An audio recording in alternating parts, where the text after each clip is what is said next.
This is crazy. 20 episodes of What's Up, Flobo. Thank you so much for checking us out. What's up, Flobo? That's me, Flobo Boys. Awesome times telling your friends about the show. I think recently I posted an old episode on Facebook, and it totally didn't go viral. I mean, 20 views is not viral, but compared to what doing things on my own, it was pretty cool, which I appreciate. So please like, comment, subscribe. That 1,000 subscriber thing, man, I really need that. Help me out with that. Tell a friend about that. Tell an enemy about it. Share it on social, all that stuff. Today, I want to talk to you about a recent comedy single I released called 10,000 Life Coaches. Now, I'm not here to say that, oh, my stuff is the jam. Check it out. I just want to see, I wanted to talk about what that track represents to me and my next step, my evolution as a comedian. Hopefully you guys can extract some things for your creative projects and all. But trust me, it ain't granted. I am here to mention it because it is available to stream on Spotify, iTunes, Apple Podcasts. But that is all like prelude. It's not supposed to be a giant selling platform. But if you want to go stream it, you can. 10,000 Life Coaches available right here on YouTube, Spotify, Apple Music, all those things. So let's take a step back. In October 2018, I released my first full-length comedy album. I don't like to say special. It was called American for now. And the reason why I don't like to call it special anymore, because the role of comedy has changed, right? And there was a period, a generation, 2 generations ago, where you worked really hard and HBO gave you a special, and that was an hour to say your comedy on a stage, just you uninterrupted. And what has happened? The whole game has changed. HBO is not even HBO and comedy anymore, it's Netflix. And we're seeing a lot of people doing it. I could argue that the idea of a special has diminished as an art form for the masses. But if I am creating an hour of comedy, that is not easy. So I don't want to say that. So I always say comedy album. I don't think it's a special would be if I sold out Barclays Center in Brooklyn, or if I did the Orpheum in Los Angeles. That to me would be a special.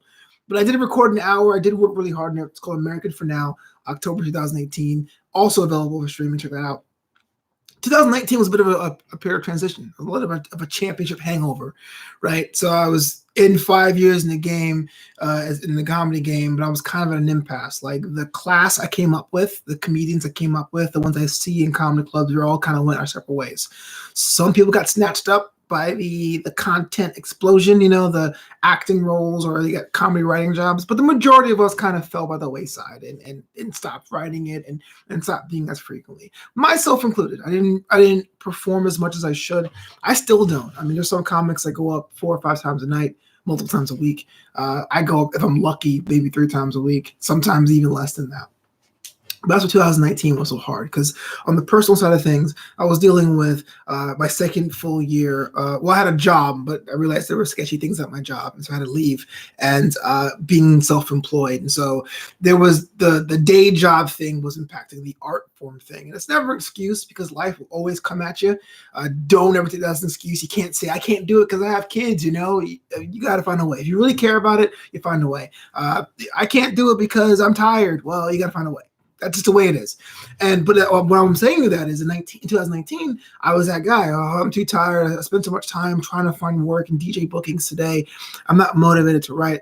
And comedy is one of those things, man. You'll get what you give to it. So whereas in 2019, it was so incredible to be able to go to Arizona, a new state for me, and perform comedy, or go back to New York and perform for the second time, about 4 years apart in my comedy career. That was really cool. But this year was really about writing and building. So 10,000 Life Coaches was actually my New York performance. It's a summertime set, but my New York performance this October. And I had, it was a competition, which I wasn't aware of. I just got a place in a comedy club that was able to accommodate me for 10 minutes. So I got my friends from high school to come through.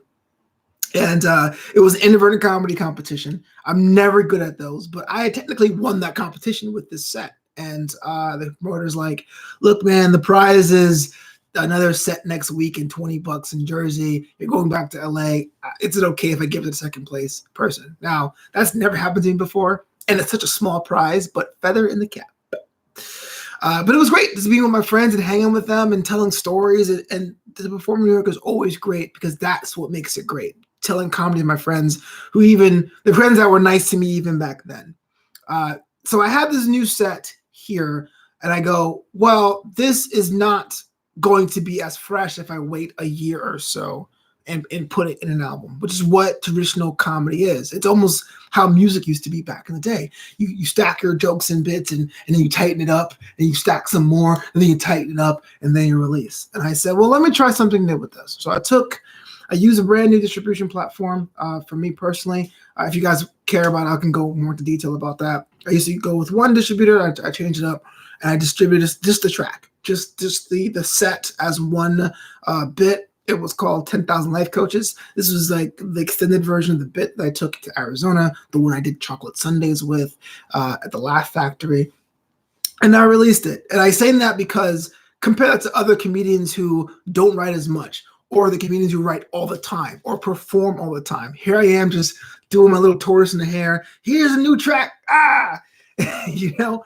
But to me, I think it was great to be able to see the process of creating material and sending it out on a small scale kind of broke down some of the barriers that had grown in my brain after American for Now. After I did The Thing, how could I ever have enough stuff to do The Thing again? Whereas American for Now is great. Even now as an artist, I go back and go, oh, that wasn't funny. But at the time it was hilarious.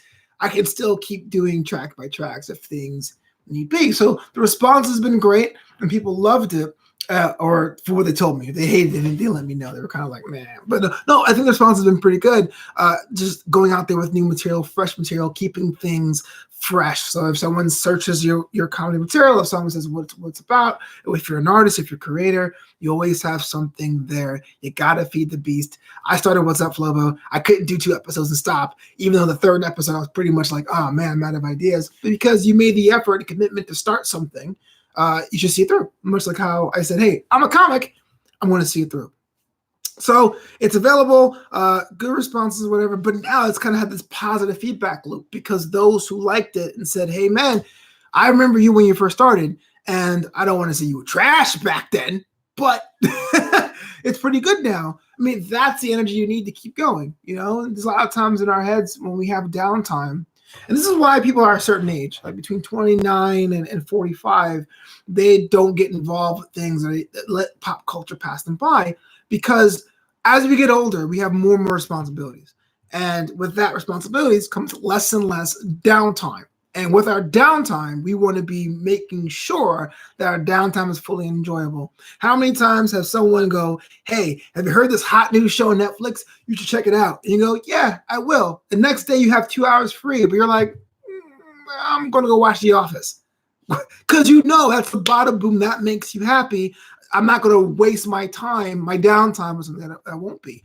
And it's kind of like the same thing with art, with creators out there, you know, like, oh man, I don't want to go out there and write the stuff and it not be as funny as the old stuff. And maybe I'm done, maybe I'm spent. But then here I am at this level, 3 to 4 or 5 years. I'm sure there's comics who have 15, 25, 35 years in the game going, Flopito, for real, come on, tighten up.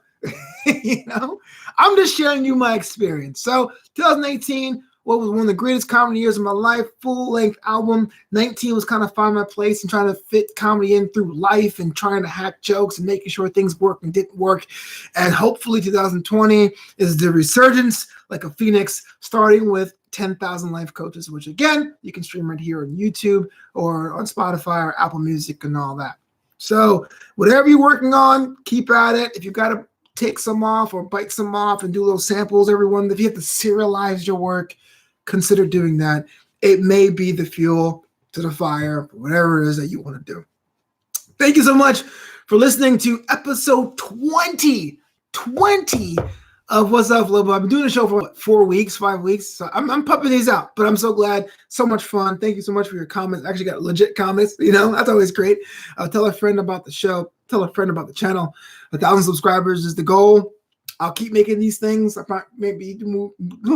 might do more comedy stuff. I might do more DJ stuff, whatever is on the tip of my tongue for the day. So again, thank you so much. Tell a friend about the show. Stream 10,000 Life Coaches and let me know what you think. Because I mean, if you listen to the track and it's not good, let me know. Feedback is great. At least I have something to show for it. At least I'm not going like, well, I have better jokes in my head. No, the material's out there. Check it out. And let me know what you think. Until next time, peace out.